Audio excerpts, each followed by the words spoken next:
Hello, everybody, and welcome to episode number 68 of the Tiki Taka podcast. I almost said PT Foodie podcast right there. I am your host, Peter, and today I am joined for the last time by Sam Fonseca, the guy that's coughing massively. So I don't know why he probably got his mic muted because of that. Yeah, I was coughing, so I'm trying to be polite. And yeah, the final time for now, all good things must come to an end, but I'm sure I'll be back on someday. Yeah, and I'll let you go about the podcast right in the beginning because obviously I want to let you talk about it. Anyway, we got a first time guest here, Patrick. Thanks for having me. No problem, mate. Don't be relaxed. No problem. He was Zach's choice to replace him today, so a lot of pressure on your shoulders. No, just kidding. Just be you. And last but not least, Cynthia. Hello. And Patrick, there is a lot of pressure. Zach Attack is awesome. So there you go. All right. So before we get into the usual deal and just ease, everything we talk about the podcast and all that. Anyway, I wanted to just touch on something really quickly. And please, I am not trying to start any drama, but it got to a point where I just have to say something really quickly. And hopefully this doesn't backfire because that's not my intention. Sam got into a beef with a person that you all know who it is from another podcast. That person decided to put our podcast in the middle of that discussion where, he had nothing to do with it. But then a few hours later, he's respectful to a podcast that Sam is in as well. So if he's capable of being respectful to Sporting Updates podcast, which is pretty good, by the way, Sam, good job with that. Shucks. He should also be respectful to our podcast, which we have no beef with them, and he knows it. I'm sure it was just the heat of the moment, but still, if he's respectful to Sporting Updates podcast, he should be respectful to ours as well, because we got nothing but respect for them, because we cleared everything up and there's no drama. I just wanted to touch upon that because I thought it was important. Anyway, now moving on to still sad business. Sam, I want you to, just talk a little bit, about the podcast, the whole thing, why you're leaving and all that. So, obviously, like Peter mentioned, I'm a part of another podcast, Sporting Updates, EN. But for me to have just to do two things at once, especially to cater to the American time zone, because I know there is a lot of Americans, sporting fans and Portuguese football fans. That means having to stay up quite late when I have work or college in the morning. So it's just, for me, it's just something that I can't keep up with two things anymore. And I don't want to be just going into things unmotivated, because then it just seems like half effort. So that's why I've just taken a decision to leave. I'll be a guest when Peter needs me. If Peter needs anything, he knows I'm always here. So again, thank you for Peter having me for I think it's been over past a a year. year. Yeah. Yeah, so thank you for that. I mean, I think you guys, to be honest with me, here's my little prediction. I think you're gonna see Sam way more than you expect, but we'll see. I think he's still gonna make it. Like maybe once a month, something like that. I'm pretty sure he's gonna be able to. That's fine by me. Yeah. So don't worry about it. But yeah, I'm honestly not even sure where to start because we got so much to talk about either game. Does anybody want a preference? Where do you want to go with? A 1-1 draw or a 0-0 draw? You're the boss. You're the I patron. don't know. I'm thinking because I'm really disappointed in Sporting. So, I mean, I guess you could go there. You're disappointed in Sporting? I am, but I'll tell you why. All right. Go on. Tell me why. Let me dig into Sporting. So, obviously, Sporting played Porto. Whoever won would be the league leader. If Porto tied the game, they would still be top of the table, which they did. So Porto still first, Sporting second, and Benfica third. So I'm going to get both lineups, and then I'm going to give my opinion, and then I'll let Patrick and Sam talk, and then I'll let Cynthia in on it as well. So Patricio in goal, Piccini, Coates, Matthew, and Jonathan Silva subbing in for Fabio Coentrão, that was hurt. Wow, shocker. William and Bataglia in the midfield, Gelson and Acuna on the wings, Bruno Fernandes in behind Bastos. Pretty expected lineup, I'd say. I think that's what we would expect, except with Coentrão in. Casillas in goal for Porto, Layun subbing in for Ricardo Pereira, that was hurt. Filipe, Marcano, and Alex Telles. Danilo, Sergio Oliveira, and Herrera, so the same midfield against Monaco. Marega, Brahimi, and Abubakar. I'm going to be honest and just say why I'm disappointed in Sporting is because if you guys listened to last week's podcast, I was very high on them. I did get one thing right, though. I did say if they weren't going to win, Porto weren't going to win. And, that did happen. But it wasn't because Sporting played really well. It was because Porto couldn't finish their chances because they had a lot of them. I thought Sporting were really bad getting Bruno Fernandes out on the field. Like, he was always tightly marked. He couldn't do anything. You saw him like the final 10 minutes of the first half where Sporting started to create a little bit of danger, but nothing too much. I mean, he ended up getting subbed off for Bruno César, which I think would have been a perfect place for Alan Ruiz to come on, but it is what it is. That's just me. But I was expecting a more dominant Sporting, them pressing on to get the win, and I just really didn't see that. I was watching that game and I was thinking, if this is the team that played against Barca, they wouldn't have they wouldn't have lost 1-0, basically. I thought Porto played really well though. But I want you guys' opinion first on Sporting, and I'll let Patrick go first. Patrick, what did you think of Sporting's game? Well, I thought really what took Sporting by surprise was how intense Porto came out and played, because if we watch the Monaco game where they won 3-0, they were actually quite very tight and they chose the time to counter quite well. Whereas at the other lad, they were very like the intensity was super high. I don't think Sporting were expecting that, especially coming off such a big game like Barca in midweek, where they obviously did a lot of running, tracking down the likes of Iniesta and Messi, and I think that really took its toll on Sporting. They weren't expecting it. I don't think Sporting played particularly badly, but rather Porto just absolutely nailed their plan, other than getting that important goal. They'd end up paying for that, I think, in the second period, because there was a time where you could really see guys like Danilo and Sergio Oliveira. They were really blowing, and they couldn't keep up that intensity, and that's where I think Sporting started having their chances as well to nick the game. I think Bruno Fernandes had one towards the 60th, 70th minute where if he scores that, then I think Sporting might nick it. But yeah, it was a tale of two halves almost, in which it's sort of an odd situation where I think Porto would have gone into the game thinking we'll take a point, but having played so well in the first half, they'll be a bit miffed not to have won the game. Whereas Sporting, they would have been looking at that thinking, right, we win here, we might nick top spot, but the first half really wasn't good enough for them. So to have survived that with a point, I think it ended up suiting both situations almost. Mm-hmm. That's a good shot. I completely forgot about that Bruno Fernandes shot where he should have passed it to Bastos. That was wide open. Anyway, Sam, what do you think? Do you agree with Patrick? Yeah, I agree. I thought for Porto especially, Brahimi was fantastic for them in the first half. Literally didn't give our defence a moment's rest. I was really disappointed with Sporting's attacking and wingers.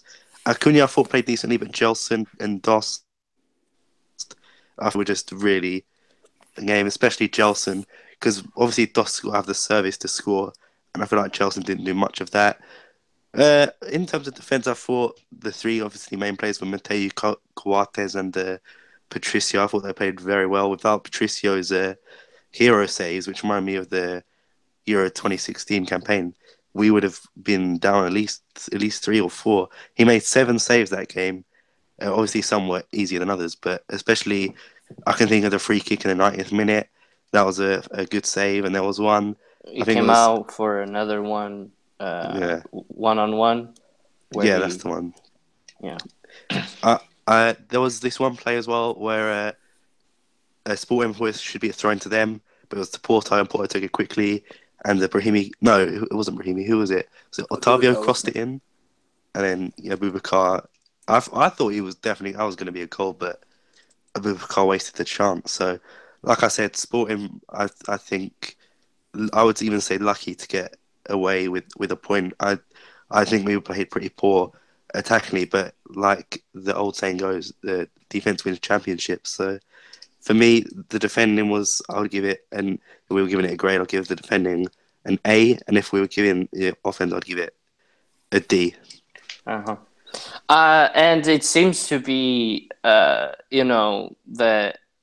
Porto's attack just can't finish. Like I said, I still had my doubts about them being prolific, and it kind of showed there because they had the chances. And yeah, Patricio made some good saves, but you still had opportunities to score, and they couldn't. Um, but I thought that Porto just dominated that game for about 60 minutes until Danilo just got completely destroyed. Uh, he was just too tired. I don't know. I mean, Sporting's offense is lacking. I mean, they are lacking. I mean, you tweeted it out, Sam, and I know because I look that Gelson hasn't been the same for the past few games. You weren't even saying this one was a fluke game. No, he hasn't played well for a few games now. A lot of people are going to Nick on those, but the dude is also not getting the chances to score. So I don't know. It's kind of rough for Sporting right now because they're not playing too well on offense. That being said as well, I think Dumbia would have fit the style of the Porto game more than Dost did. I think we needed someone with pace up front, and obviously Bastos, not the fastest, but Dumbia is injured, so you can't really blame anyone on that. Can't blame Georges for picking Dost because literally it was pretty much Dost was the only option. But like I said, Dumbia would have fitted the system a lot better than Dost did. Wouldn't you expect? Sorry, go ahead. Yeah, I was going to say that where Porto really got Sporting was that they just didn't allow Sporting to get out and play the way that they liked to construct from William. I don't think Jesus trusted William. At one stage, he even put Battaglia as the deepest in midfield to construct. And when you compared Battaglia with William, they're just in different worlds technically, and Sporting still struggled. I think with someone like Dumbia, they'd have a different refuge, go direct in behind the defence. That just wasn't there for Sporting on the day, and I think that's what made it easier for Porto. But at the end of the day, it's what you just mentioned. They didn't take their chances, and there are still some questions. I think Porto have had it well for the time being. They've won their games quite comfortably, but it's those situations where they really need a goal and it's just not coming for them. Can you rely on Abubakar or Marega to nick that important goal like all true champions in the end managed to get? I wanted to say that I don't personally agree with your opinion on why the change was made from William to Battaglia. I think it was actually because Battaglia was struggling more of as an attacking midfielder, and I think he wanted to give William the chance to pressure Porto more. I think because Battaglia just wasn't making tackles like apparently he did against Barca, and he wasn't being the player that he showed that game. So I think that was also more, let's try and get a stronger midfielder out there instead of, William just can't pass the ball from the back. That's my opinion there. But yeah, I thought Battaglia played pretty poor as well, considering how well he did against Barcelona. But I know this is just ifs and like what if. But for me, if we still had Adrian, I think we would have won that game because Adrian, I don't remember Adrian having that poor game like Battaglia had. Couldn't place a single pass. Always got outstripped easily.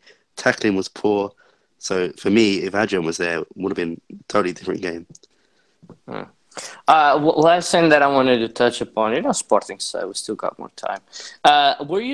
You were talking about pace, Sam, and I thought to myself, Pladians, wouldn't you expect to see him a little bit earlier than what you saw?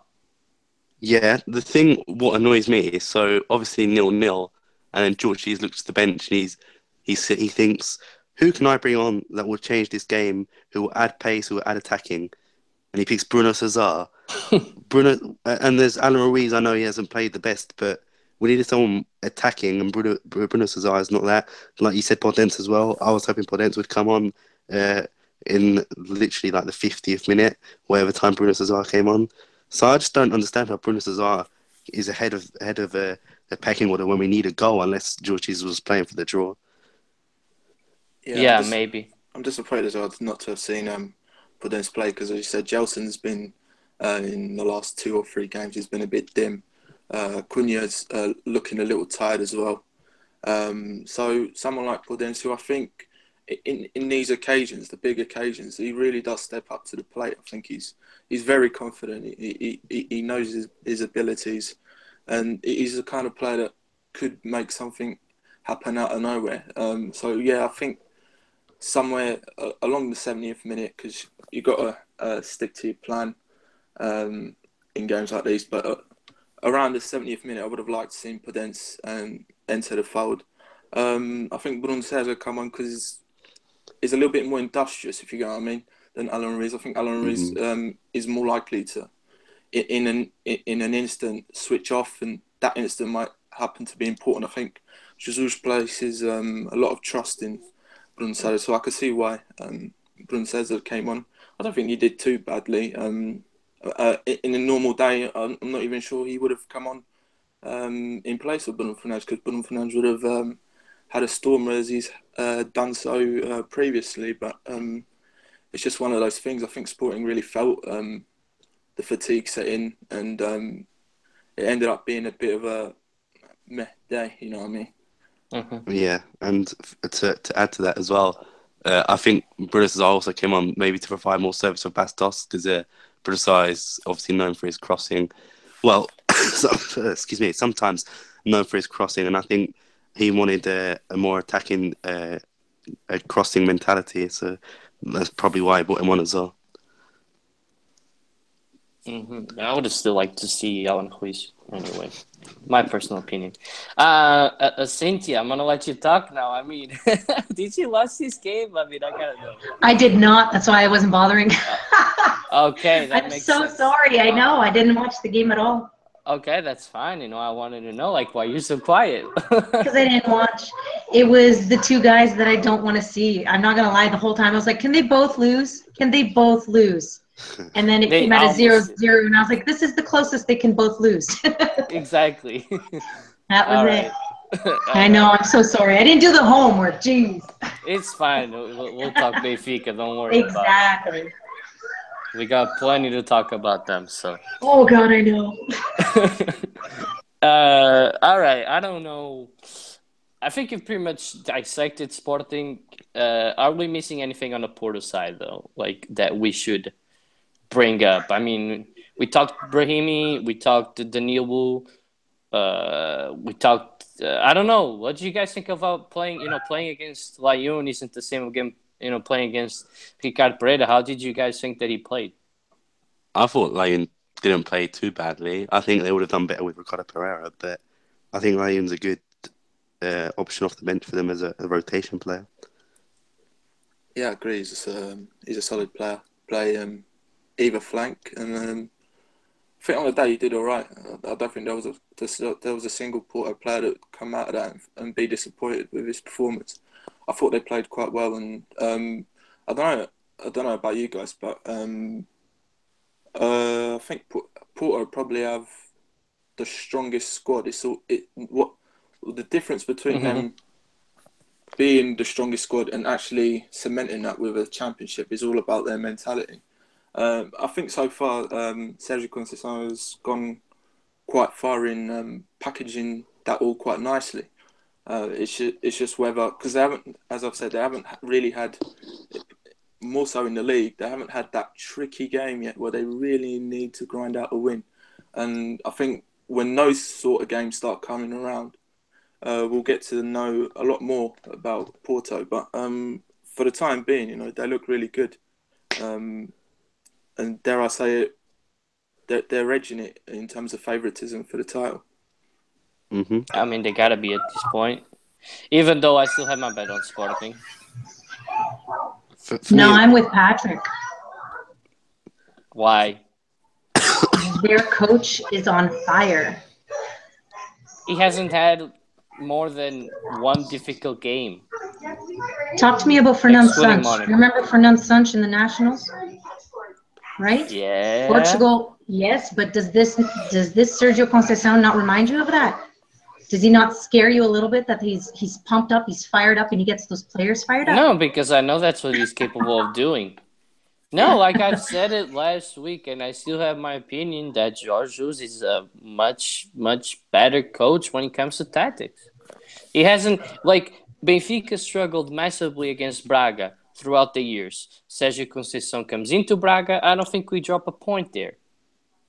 I mean, you can't say that that's a coincidence because it's not. Because Sergio Conceição's got the ability to get their players riled up. They're going to be super aggressive. They're going to be just and Porto were tackling like really hard at one point.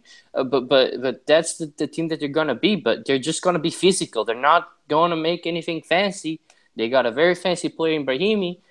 But besides that, a lot of it is just pure aggression. And I think, a better coach with a better mentality can beat them.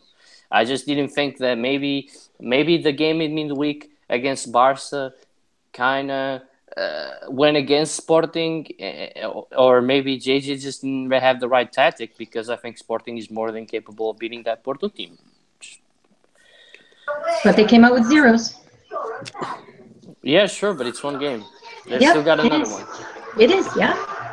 But I do More think zeros? I do think Conceição, he does have that special something that I reckon not special something as in he's a top manager, but I think in terms of his qualities as a manager, I think he can really get the best out of this Porto team.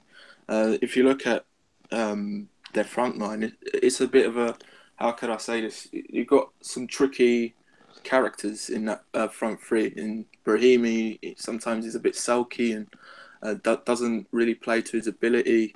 Boubacar has that contract impasse hanging over his head. Marega is very hit and miss, but he's managed to really kick form into him. I think Brahimi, this is probably the best iteration of him that we've seen in his Porto career at this early start of the season. Since he arrived, I don't think we've seen that sort of form. And Aboubakar's got goals in him so far. We'll see whether he can continue that. Yeah. I just think that's because we're still only, a month, 2 months in.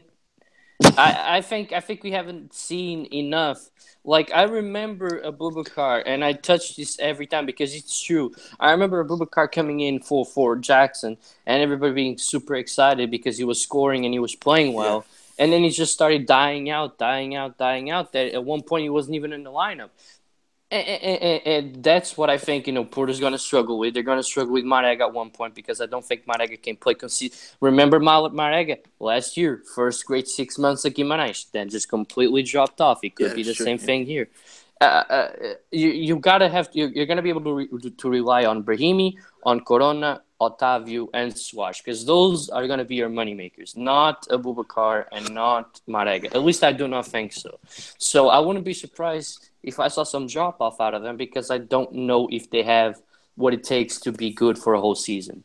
Yeah, that's their next test. I think even Suárez throughout the last 2-3 months of last season, he faded as well. So there's obviously that worry hanging there. But until the time comes, we'll never know.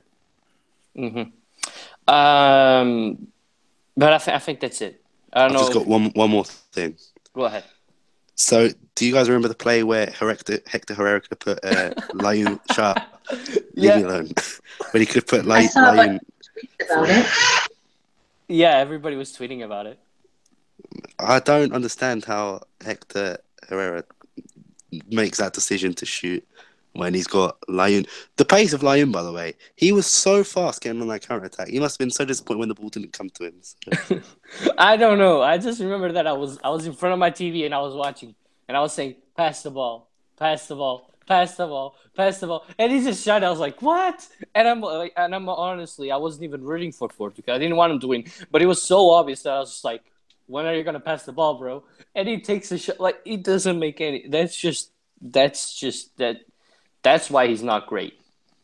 Maybe That's we why he's cursed good. him when we met him. Mario and I met him in the Disney store in the Porto Mall. I remember the When we picture. and Mario shook his hand. So maybe we Maybe cursed him. Pessimo some Got to bad you. genes. I Sorry, don't know. Porto fans. I don't know, Patrick. You want to say anything about that play? Well, it's a bit of that's Herrera's career in a short space of time. Really, he's that kind of character. Sometimes he does something that you just think, why did you do that? And that's probably why he's a bit of a Marmite character within the hearts of Porto fans. Some love him, others not so much. But I think all in all, he's a decent player.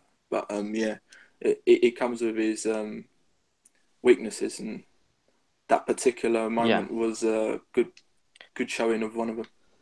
Yeah, and it's just and it just reminded me two great plays, two terrible decisions by both teams, in my personal opinion.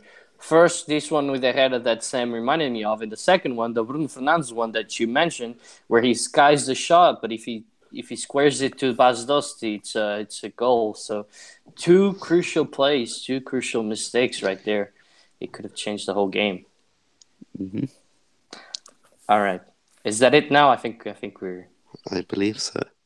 There wasn't any refereeing decisions, right? That it's worth mentioning. I didn't pay too much attention to that. No VAR. No VAR. I Right. think, not off the top of my head, I can't remember any. No controversial calls, Patrick, that you remember. No. Sergio Conceição did find a minute to speak to the referees though after the game, which I didn't know why. I thought it was actually a pretty quiet, low key. Maybe because of the William challenge that he was already on the yellow card, then he made that challenge outside the box. Oh right, yeah, possibly, yeah. The last minute, which should have been sent off, but Or to Yeah. make sure payment went through. But whatever, guys. That's a fair shout, but I don't think it was a badly officiated game. I remember, I didn't pay too much attention to the second half, to be honest, like starting 70th minute, but I don't remember any big shouts for penalties or anything like that. Maybe one or two wrong, like throw-ins, or corners that shouldn't have been corners. But overall, I thought it was a good game by two teams, and Sporting let me down. All right. Now on to the team that really, really, really, really, really, really, really let me down. Benfica played Maritimo. Played Maritimo away. They tied 1-1 with a Jonas banger, screamer, golaço, whatever you want to call it. Anyway, Júlio César was in goal. André Almeida, Luizão, Jardel, and Grimaldo across the back. Feza and Pizzi in the midfield. Salvio and Servi on the wings. Jonas and Jimenez up front.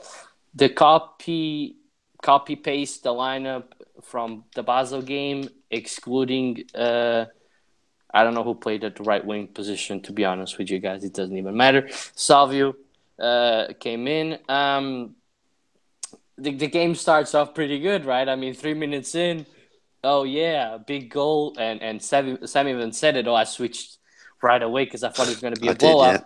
I genuinely thought it was going to be 1-2, at least for the first 5-6 minutes, and then I just realized we're back to good old Benfica, where you play good for 10 minutes, get a goal, and then that's it. That's bye-bye game. There's no more 80 more minutes to play. It was the same shit all over again. It's getting ridiculous. I tweeted at halftime. I didn't tweet. I make an Instagram post every time at halftime, and I was like, let's get that second goal. I've seen this story way too many times. And what happens? Maritim get the goal, 1-1. That's it. Bye-bye. And Benfica could, like, people blame the defense, and obviously when you're conceding every game, the defense has fault on it. But if you could score 2 goals, it's a completely different story. Like, there's so many, if they could even hold on to the lead. But I'm saying get a second goal to kill off the game. Benfica would have been with the same points as Porto right now. They would have won against Rio Ave. They would have won against Boa Vista. They would have won this game against Maritimo. They would have won the game against CSKA Moscow. So they would have won 4 games that ended up, or even against Braga for the Taça da Liga. So they would have won 5 games if they were able to hold on to the lead. Now, you don't tell me that it's a coincidence that 5 times in a row you cannot either get a second goal or hold on to your lead. I get it. Blame the defense all you want, but if the offense can't score, I mean, there's a problem there, and the problem is also Pizzi. Pizzi is a huge goddamn problem, and when he gets taken off, when he's the first guy off the field, you know that finally somebody realizes that he's not playing well. And it's what I said in the past few weeks. Pizzi just walks 2 yards and passes the ball to the side. Walks 2 more yards, passes the ball to the side. He doesn't take any more risks anymore. He doesn't make any long passes. And oh my God, it's because he's playing right next to Filipe Augusto. Guess what? FaZe has been back for like 3 games and he's been the exact same. So it's not FaZe, it's not Filipe Augusto, it's not Samaris, it's Pizzi. That's the way he's been playing. Anyway, Kovinovic came in, and he's a very good player. He couldn't do a lot because, obviously, at one point, Benfica were just trying to check balls forward. But anyway, that guy needs to start because he deserves to start because he's been playing well, and he's giving us, he's showing us what he can do.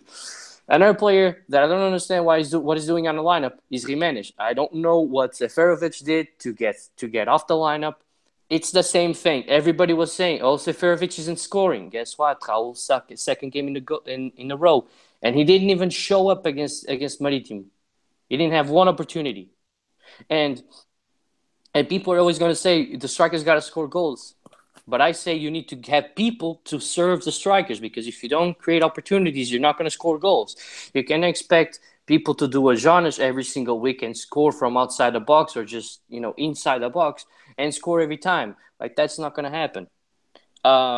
What else? I can even touch. Luizão is freaking finished. Like, I don't care. The way that he plays is ridiculous. Like, last week we conceded a penalty because of him. This week we could have conceded a goal because of him. He backtracks every single time. He doesn't go for the ball. That can't happen. You can't lead a defender into your own goal.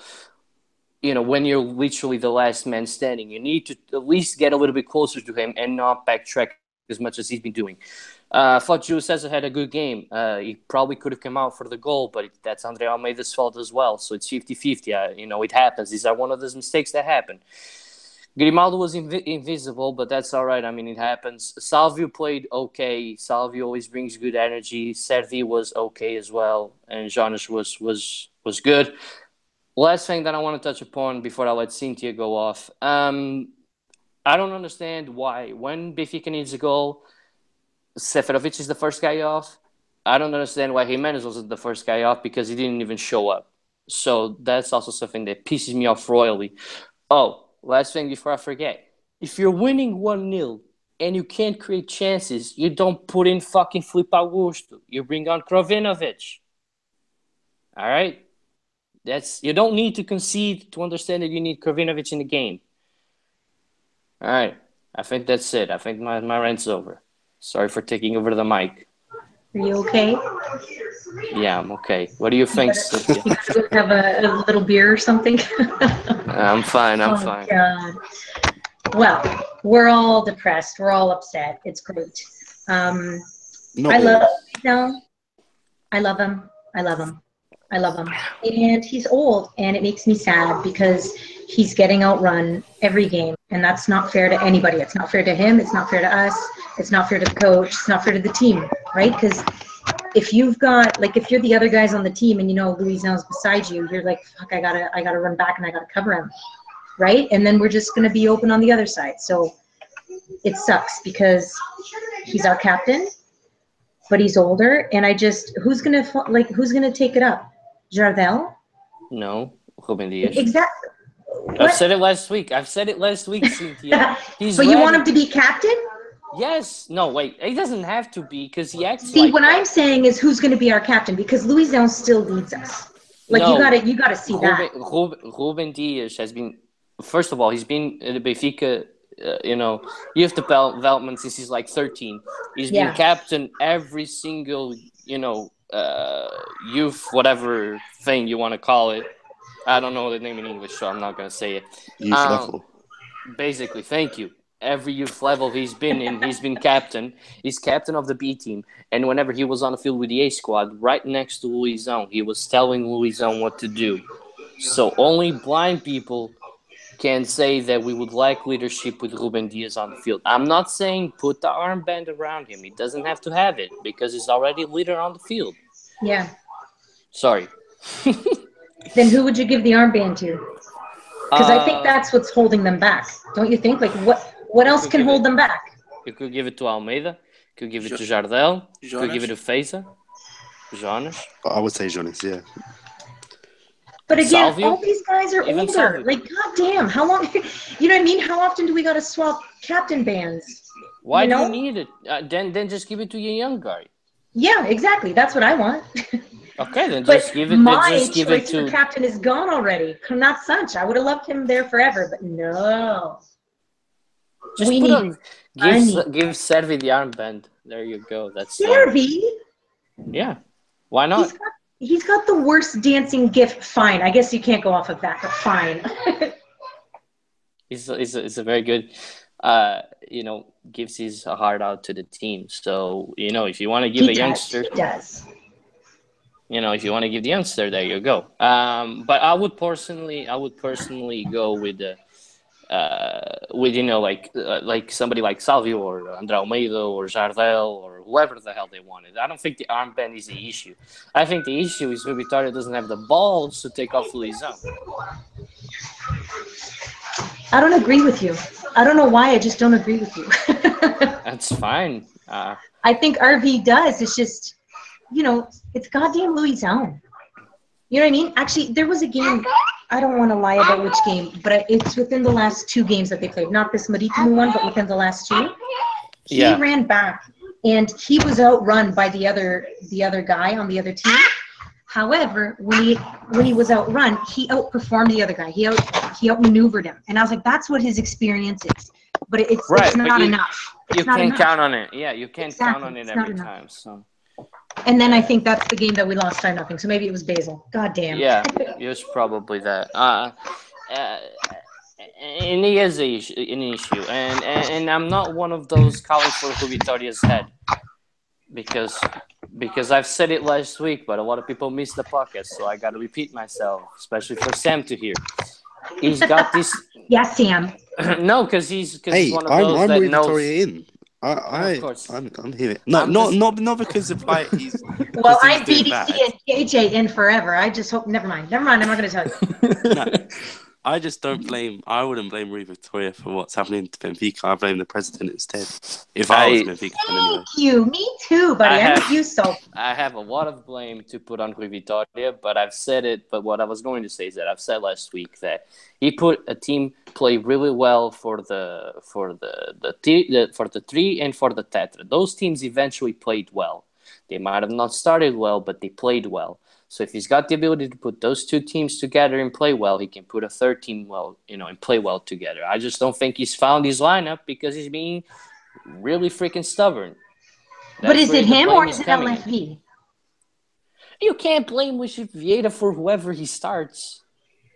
Well, not for who he starts, but for who he's supplying him. If you're not giving me a wallet to go out and buy things... He's giving him...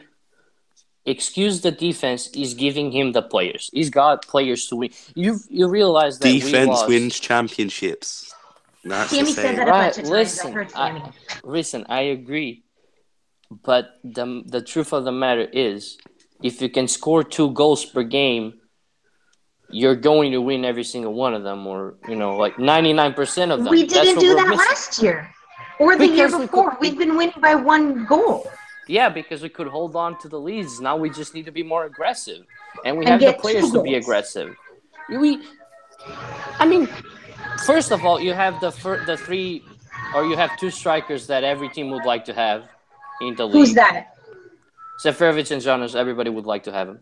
Not everybody wants Jonas. He's aging. Bro, I take Jonas over Seferovic, to be honest. I know, but I'm saying Jonas is the best player in the league by far when he's in form. And I don't want to hear any bullshit about Gelson as much as I like Gelson or anybody else. because He's got good hair. because when Jonas is on his A game, he's the best player in the league, and a Of lot of course. teams would take him.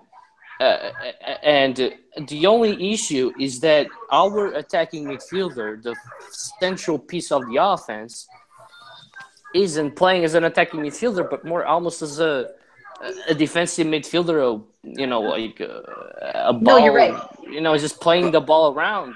But Defensive mid. That's exactly it. do you not think Pizzi is a bit muted because the defense is that much of a shambles? For example, Benfica playing a traditional 4-4-2. Do you not think he's a little bit more retreated in what he does on the ball because he knows that the defense has been fragile all season? For sure. mean- like I was saying, if you've got to carry Louison, it's tough, man. But listen, Lizon was there last year, and as Yeah, but much so as was I like Jardel, Lindelof, and so was know, Lindelof. Exactly. I was gonna say, as much as I love Lindelof, Jardel can be just as fast as him. So you're When not gonna he's tell me okay. that. So when you can't tell me that when you're only losing Nelson Semedo, and losing Nelson Semedo is huge, it's gigantic, but still you can't tell me that losing Nelson Semedo makes Pizzi and everyone else scared to attack. Yeah, but I think if we're to compare Lindelof with Jardel, I think Jardel is a player who is similar to Luis. I mean, he's losing his powers, so to speak, and Lindelof was more or less for the Portuguese league at the top of his game. I think that's a big difference. I think you're also just taking one person at a time, and you shouldn't. You should take Similu, Lindelof, and Ederson. Do you forget But- how much confidence we all had running off the field, and we knew Ederson was going to do whatever he wanted to do? How many times to we're like, me- he's off the line, but he'd do it, right? I know, but He's a monster. He is a monster. I know, but you can't like. But no, what I'm Players saying like is you took Ederson- three. You took three. You didn't just take one thing. You took three big pieces of what? A four-line backup? Because Jardel and Louison, they're not always on together. They are now with this lineup, but last year they weren't always on. But 2 years someone ago they always were. featured? Yes, and 2 years ago everybody was really like shit in the bed because they were like, oh, JJ's left, Cerebro left, right? And luckily RV pulled it out. But then last year he really showed, no, this is our team and we can do this. But now we've lost three giant cogs, really. Like, But I just don't Morella? Oh think- God. I just don't think that the loss of Lindelof and obviously the loss of Ederson is always going to be huge. But we're talking for our league, the drop off shouldn't be as significant as it is. I think the main issue on that team is who stayed, and it was Louison. That's the main issue on this team, because if you slap up, and you could see, obviously Braga didn't really pressure us a lot, but when you saw André Almeida, Ruben Dias, Jardel, and I think it was Grimaldo actually that played. It might have been Eliseu, but that back four looked solid, and that's what you need. You just need to put in a younger player in there, because Louison does. As much as I love Louison, and people are gonna, they might say whatever they want, but I love Louison, and I'm not putting that in question. But I just can't stand to see him on the field. Like, he might improve, like for like March and April, but I don't care about March and April if you're out of the title race by November. Like, Exactly, that I agree. and I think if Rui Vitória just takes, he just says, hey Luis, no, we're gonna give you the Taça da Liga, we're gonna give you the Taça Portugal, and you're gonna rotate in and out sometimes in the Liga NOS. You just gotta say yes, because at his age. Sit beside Paulo Lopes, is that what you're saying? Just take a seat beside Paulo? No, because he would play a lot more than him.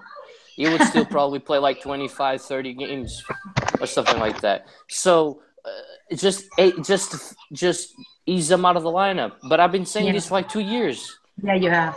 That's the problem we all have, right? And now instead, we're left with all these guys with graying hair and three big things gone into the back. So I personally don't see Jardel as an issue, because I think that he's regaining his form, and as long as he stays fit, he's a very good center back. How old is he again?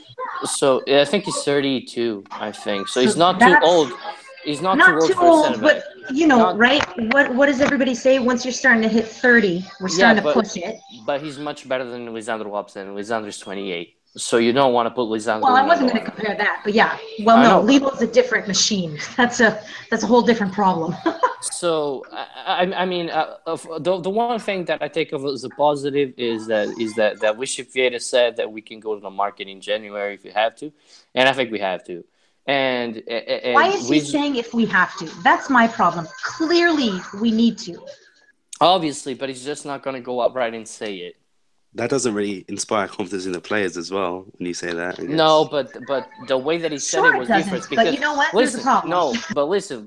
You're all taking your. I took his words out of context. I'm sorry. That's my fault. What he said was that we are going to sign players if we have to, but these are the players that are going to win the championship. These are the players that we need to root for. The Wizons and the Pieces and whatever. That's exactly what he said, word by word. So there you go, Sam. So he's like, we're going to need backups, but these are the guys that are going to win us the title. So it inspires a little bit more confidence. Go on. A little bit. I don't know. I'd root more for them if they had come to Hamilton on Friday, but they're not coming. So I can't root for them through the TV, apparently. I mean, I just it's getting frustrating because I'm repeating myself because I've said this all last week, but you need a younger lineup, and that's basically it. Because if you change just 2 or 3 players, you don't even have to change anything. Like, you could still play Pizzi. Play him on the right. And sub him off. Like, the poor guy needs to goddamn rest. We can't have these guys playing every game, every minute. Like, that's too much. It is. I mean, it kind of annoys me that Kevin continues to make fun of Gabriel, because of his nickname. He calls him Gabi Flop. Which Kevin, sorry? What do you think? The Portiste, I mean, come on. Who else? Patches? Yes, Patches. Patches is making fun of people. Yeah, he calls him Gabi Flop. But the issue is that the guy, whenever he's been playing, he's been impressing me. So give him minutes. I agree. And I'm tired of this giving them 20 minutes at the end. I hate the 70th minute. Mario was always like, oh, they all do that. I don't care. Save your last one for the 70th minute. Use the other 2 at halftime or whatever. Jesus. If you need to change, just change. I think that's also a thing. Like, don't be stubborn. There's a lot of stubborn happening in the Portuguese league. I think it's a Portuguese trait. Yeah, it's a Portuguese trait. I was just going to say also that one thing. I'm always going to be a Benfica supporter, no matter what. But there's one thing that pisses me off. I don't mind losing. I don't mind, tying a game. If I see effort, if you're out there and you give out 100% and you come out of the game saying, "Oh shit, we played well, we just couldn't score," I'm like, okay, that's fine, that happens. But this game, after we concede, there was just no movement whatsoever. They were passing the ball around the back. It was just exactly the same thing as they were doing, like if they were winning 1-0. And that just, it's mind-boggling how players can and they realize how important Jonas's goal was because of the way that they celebrated, but they can't bounce back after conceding 1 goal. They're acting like everything's good. It's not. I mean, it was a big it would be 1 point off Sporting, 3 off Porto. What is that? Sporting slip up again and Porto slip up one more time, and you're back to second place. Like, you need to think about these things because Sporting isn't going to win all their other games. Porto isn't going to win all their other games, but you cannot sleep up anymore. Like, you needed these 3 points.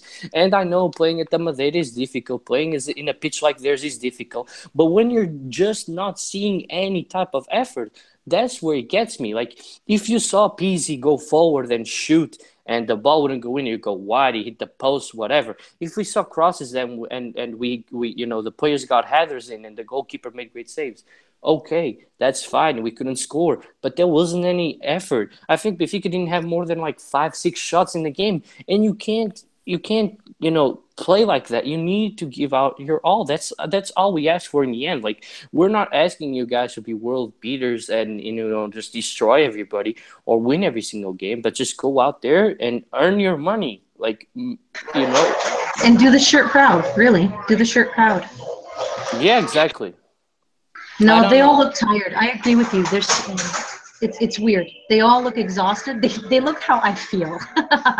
But I went up to a different province and then came back, and I don't know what they're doing. You know what I mean? So it doesn't make sense. But everybody looks tired, and so I guess that's another reason that a lot of people were saying, oh, they shouldn't be coming up to Hamilton anyways, right? They shouldn't be traveling. They should be resting. But if you already said that you I, would, I think it's just shitty on this too. Ay, ay, ay. Ay, ay, ay. I'll, I know. I'll, This is something to me. I'll talk. I'll let you talk about it a little bit later. I got my own view on that. I Oh, want. yeah. Oh, you do you? I wanted to. I just wanted to see if Patrick had anything to say. Yeah, Benfica. I like Patrick. Let's talk. Um, well, I'm not sure whether the two Benfica will agree with me, but Go ahead. I sort of think the Benfica presidency and everyone that's around it, I think they suffer a bit from the Midas touch syndrome, where they think they can do certain things, pull certain moves, and it'll be all right. Rui Vitória will pull out another title from the bag, and that's what they did. I think this summer I think they pushed it too far this time with the players that they sold and having failed to reinforce that defence properly. Uh, Andre Almeida is one of those guys who, at the moment, he looks like he will probably start most games at right back. We'll see what Douglas does when he comes in a cup game. But he's a player. The drop off is massive from Nelson Smith, and he's a player who doesn't really offer much, nor attacking nor defensively. He's a little bit in between. That's a danger for Luizão, of course, who is as all of you have said, is on his last legs.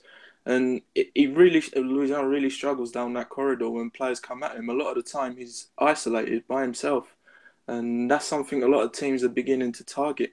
It wasn't so much the case versus Maritime, but more often than not, that's what happens. Jardel is another who unlike Peter, I think he's also pushing onto the wrong side of his form. I think he's a player who, for the level that Benfica are at, he's someone who really should be third to second centre back, and not directly into the first team week in week out.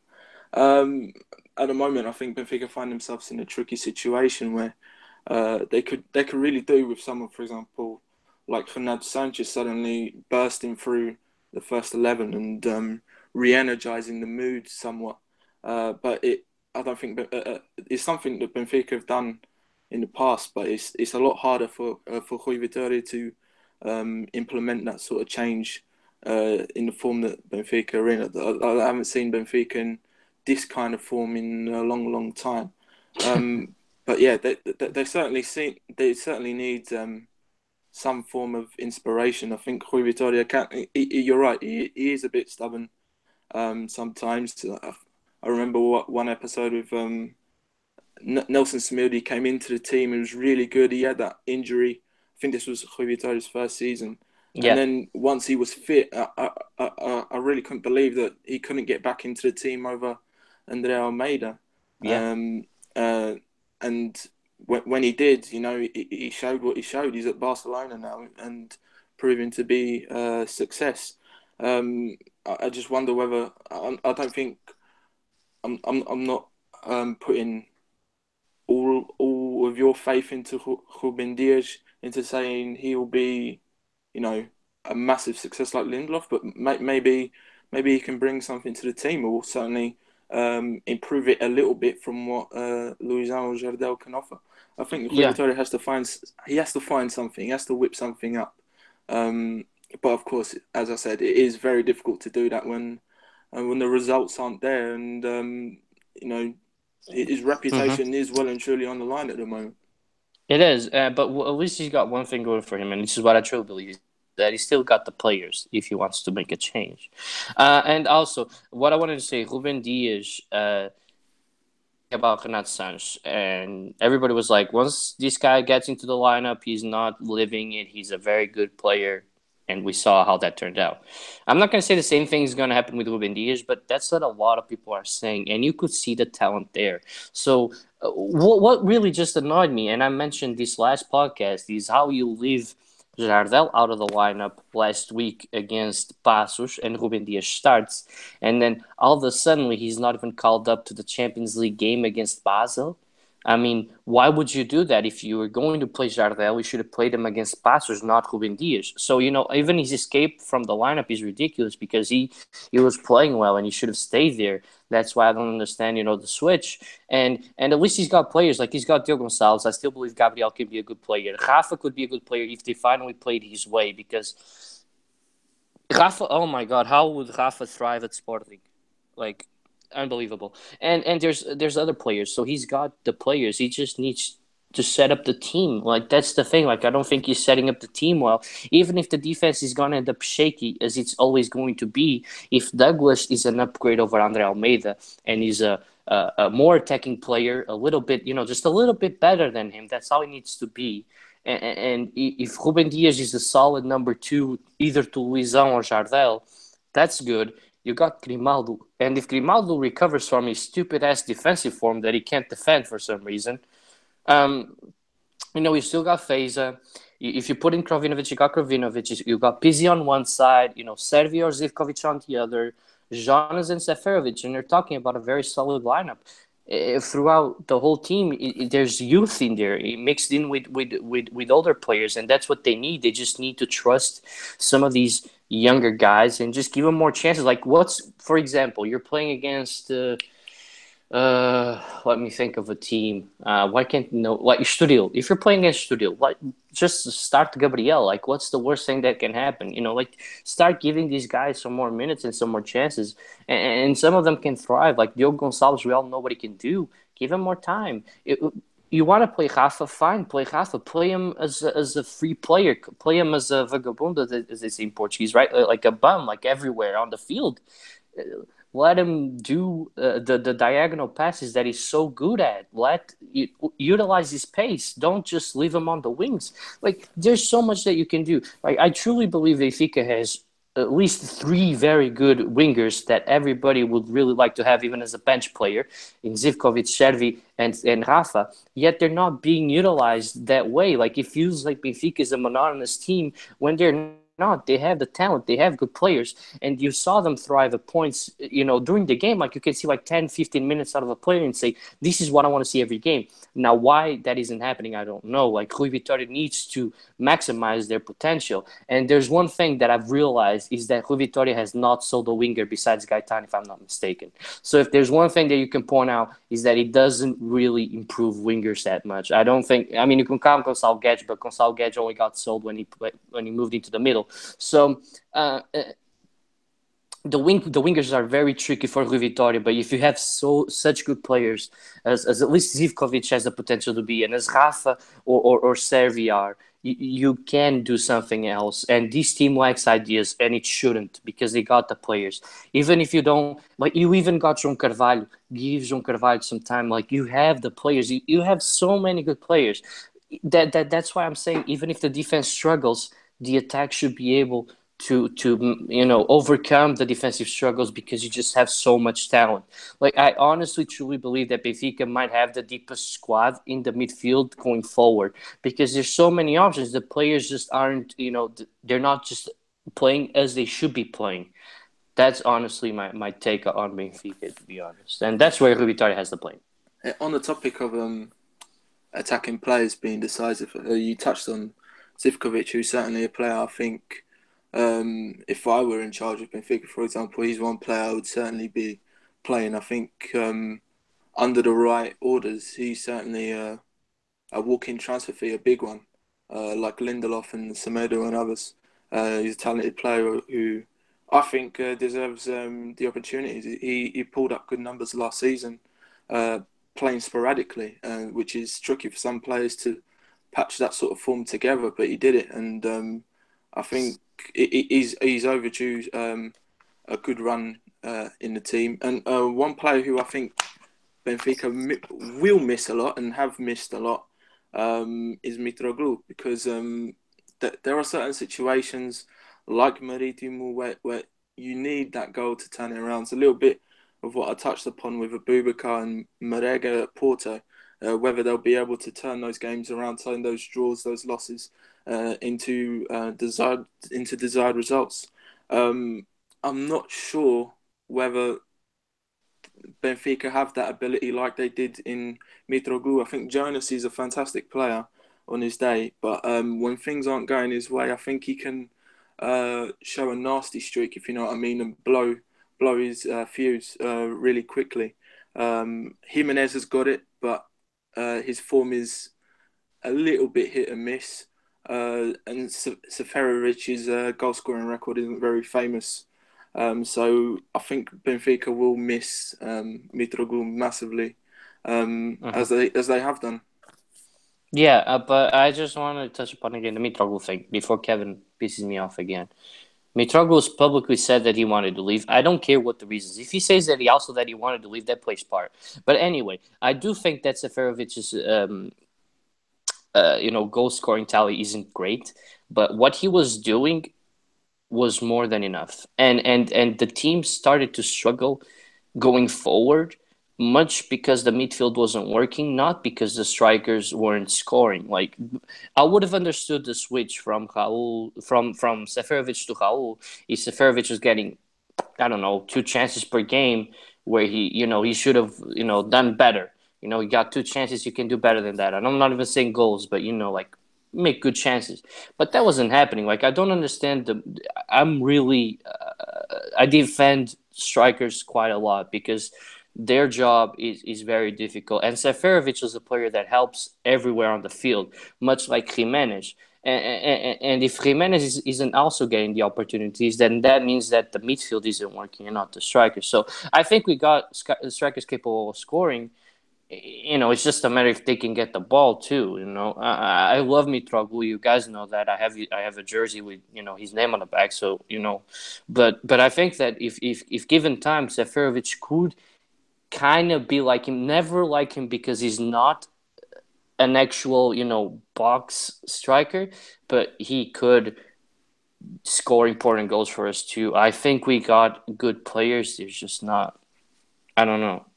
I don't know, but I do agree that we're missing Mitroglou, but it's not the end of the world, and it's not just because of him that we're not winning.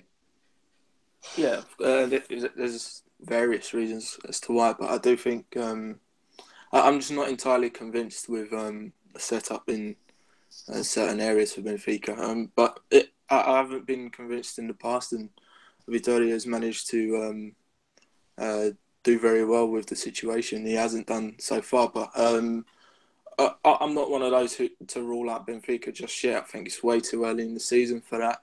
They do need to patch something up very quickly, but I think Benfica, keep an eye out for them for the time being. Yeah, I think they just need to come out alive. Maybe this little break can help them. But we'll see. I'm also not going to rule them out because of everything that we've seen. Last thing that I wanted to say before I'll give you guys free reign to talk about whatever you want if you guys want to say anything. Kevin also comes up with the argument that Benfica sold way too many players. Do I need to remind everybody the year that we lost Enzo Perez, Markovic, Rodrigo, and who was else? Matic. We lost like 4 or 5 guys that we had to sell because of the badge issue, and we still ended up being champions with very much, a makeup team.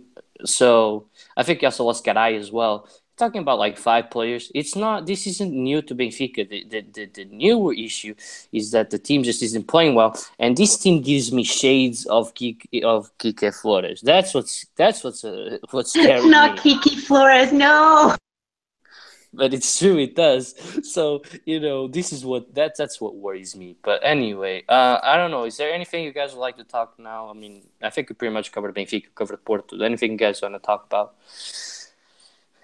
Anything national team? Nothing. I don't know. Not really, no. Okay. Worth pointing out that Portugal plays this Saturday, right? I do believe 1945 against Andorra, and then they have a decisive game at the Luge. Does anybody know when that game is? I gotta drink water. I do not know. Probably Tuesday next week, something around that. I guess. It'll be early into next week.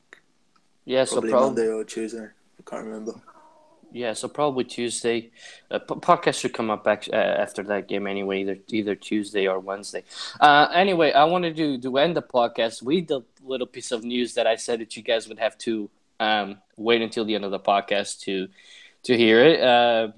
Cynthia, do you want to say it? I'm not saying nothing. I mean, brought up Tiki Flores. well, I mean, I'm sorry that I hurt your feelings. No, it was my first game with Mario. Was when Kiki Flores was there at the luge, and we white flagged him because we tied trophies. Oh, that's good times. Good times. God damn it, Kiki. Okay. Since she doesn't want to share the news, I'm gonna be the one to say it.